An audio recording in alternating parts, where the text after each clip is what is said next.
Hey all, this is Ebby. It has been forever since I've done one of these with the transition of back to school season, and of course fall's about to come up. Things have just been dropped, and that just basically shows the fact that I'm human just like everybody else. So today I am jumping back in because it's never too late to start again and talking about my ideal client. Um, for me, therapy is really about establishing that therapeutic relationship with your therapist and you. And I tell a lot of the people who I get to meet doing my vibe checks is that therapy will not work unless you really have that trust and you're developing that relationship with your therapist. Because if you don't feel comfortable with your therapist, you're not going to really open up and be honest and forthright coming with the situations and things that are bothering you. So that's really important to have. So now I'm talking a little bit about my ideal client.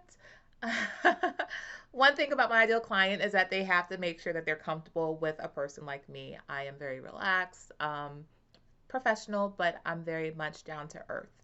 And I have no problem laughing when you need to laugh, chatting and not doing all of the technical terms, and just trying to meet people where they're at, if that works for a lot of people. Hopefully, yes. Keeping going anyway. And no, I'm not deleted this because you need to see the fact that I am flawed and I am real.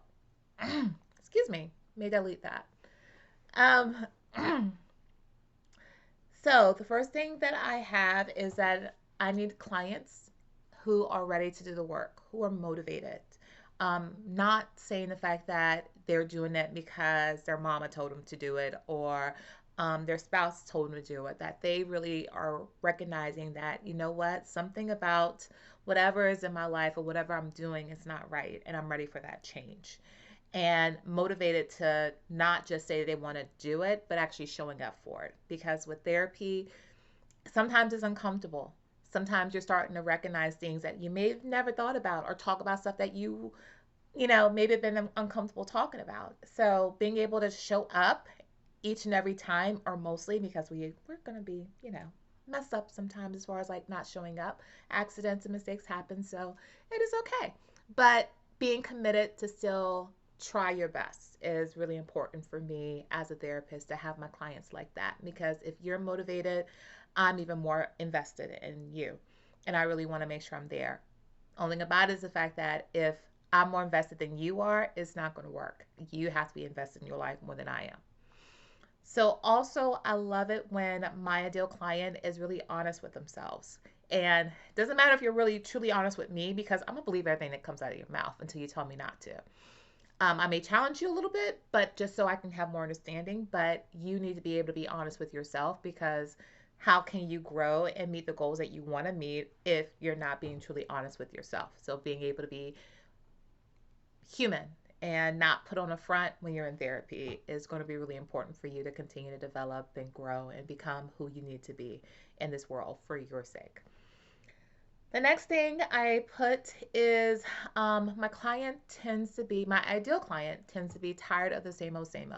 They're stuck in a rut, maybe, or they're in a transition and they're trying to say, okay, if I'm getting to this next level of transition in my life, whether it be career, relationship, weight loss, or whatever they may have, they just don't want to bring old habits or old patterns into this new step that they're having. So recognizing that, knowing the fact that, you know what, I don't want to be stuck in this rut. I don't want to continue to have these same issues in relationships. I don't want to keep having to worry about this, or my past is holding me back. It's really important for me when it comes to ideal clients. I do have clients who tend to sometimes, very rarely, don't really have anything major going on in their life, and they're basically coming in for maintenance. Those are definitely wonderful and welcome, but I find that those tend to be more of coaching or maintenance clients. So they may have already been with me and they've graduated to that point, but normally when I have new clients, they're not at that point yet. The next thing is the transitioning forward. So like I said before, they're in this level of wanting to get to their next level, and they're just needing some extra boost or assistance when it comes to that, whether it is doing some groundwork in talking about the past or recognizing the patterns or even holding some accountability of, okay, this is how you're going to cope with whatever symptom that you have, be it anxiety, depression, whatever it is, or okay, this is a pattern that you're recognizing when it comes to communication. So this is how you can kind of help out with that and making sure that you're saying what you need to, advocating for yourself, but also making sure that you're very mindful of how you're speaking and getting it all out and everything. So that's the basic small synopsis of my ideal client. If you like it more information, you can always reach me to do and schedule a vibe check. My phone number, my email address are all on my website, and that is it. So, yeah, have a good day. Bye.